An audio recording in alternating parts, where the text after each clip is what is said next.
நமஸ்தே. இன்னைக்கு நம்ம பார்க்க போறது வாழ்க்கை, அப்படி இல்லைன்னா பிறவி என்றால் என்ன அப்படிங்கிறத பத்தி பார்க்கலாம்.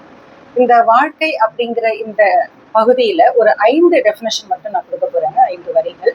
ஸோ இதை திரும்ப திரும்ப சிந்திக்கும் பொழுது வாழ்க்கையினுடைய நிலையாமை என்னவென்று நமக்கு புரியும். ஸோ முதல் டெஃபினேஷன், வாழ்க்கை என்பது பிறப்பிற்கும் இறப்பிற்கும் இடைப்பட்ட பகுதி தாங்க. அது ஒரு க்ஷணமாகவும் இருக்கலாம், அல்லது 120 முதல் 125 வருடங்களாக கூட இருக்கலாம். ரெண்டாவது, ஒரு உள் மூச்சிற்கும் வெளி மூச்சிற்கும் இடைப்பட்ட பகுதி வாழ்க்கை.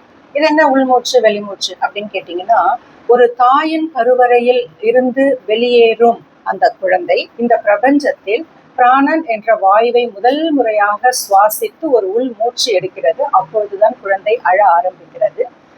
இந்த உள்மூச்சு வருடங்களாக, அது ஆயுட்காலம் எவ்வளவு இருக்கிறதோ அதுவரை தொடர்ந்து நீடிக்கிறது. உள்மூச்சு வெளிமூச்சு உள்மூச்சு வெளிமூச்சு என்று ஒரு தடவை குழந்தை அல்லது மனிதர்கள் வெளிவிட்ட அந்த மூச்சை திரும்ப எடுக்க மறந்து விடுகிறார்கள். திரும்ப எடுப்பது நின்று விடுகிறது. அதைத்தான் உலகம் மரணம் என்று கூறுகிறது.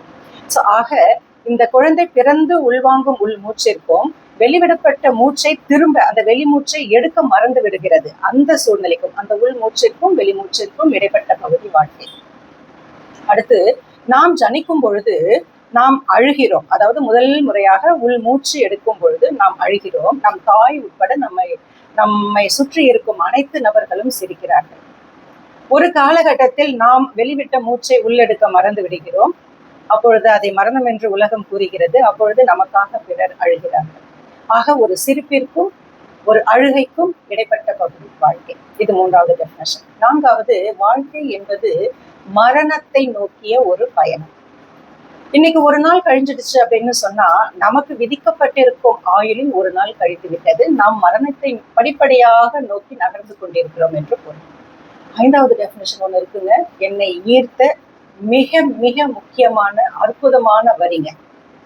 ஸோ இதை பத்தி திரும்ப திரும்ப யாருக்கு வேணாலும் சிந்திக்க தோணும். நீங்களும் கேட்டு பாருங்களேன். ஐந்தாவது டெஃபினேஷன், மீண்டும் பிறவாமல் இருக்க என்னவெல்லாம் செய்து கொள்ள வேண்டுமோ அதை செய்து கொள்வதற்காக விதிக்கப்பட்டது இந்த வாழ்க்கை, இந்த பிறவி அப்படின்னு. இன்னும் ஒரு அற்புதமான வார்த்தை.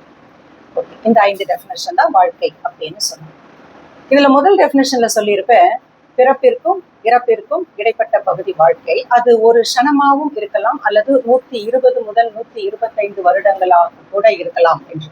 அது என்னங்க கணக்கு 120 to 125? அதை அடுத்த சந்திப்பில் சிந்திப்போம். நன்றி.